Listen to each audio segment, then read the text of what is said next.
À l'abri, sous le viaduc, une petite centaine de places de parking, vides en pleine journée, mais cher payées en week-end ou en soirée, à cheval sur la forêt de Soignes, à une centaine de mètres de la DEPS, mais bientôt en grande partie supprimées. Il y a beaucoup d'années que la commune nous avait mis en demeure parce qu'il y a des eaux polluées qui viennent du viaduc et qui vont dans les étangs du Rouge-Cloître.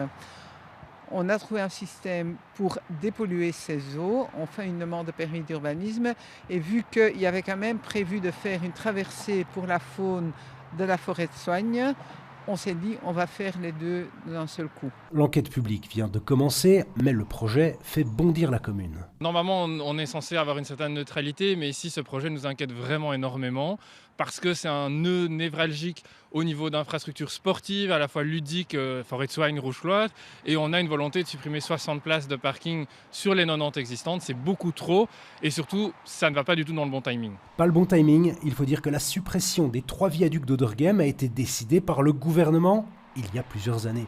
Le fameux PAD Herman de Brou. Pourtant, les viaducs sont encore bien là et les solutions de mobilité annoncées semblent déjà enterrées. Le projet ici qui nous est présenté, il est dans le PAD Herman de Brou. On l'avait soutenu, mais il y avait un P+R de 1500 places qui devait être prévu et on avait un tram qui devait arriver jusqu'à la DEP. C'était une solution d'ensemble. La crainte aujourd'hui, c'est que le projet de PAD soit tout simplement abandonné. En tout cas, il n'est nullement mentionné dans la déclaration de politique du nouveau gouvernement. Reste que les années passent et que le viaduc se délabre. Le supprimer ou le rénover, tôt ou tard, il faudra trancher.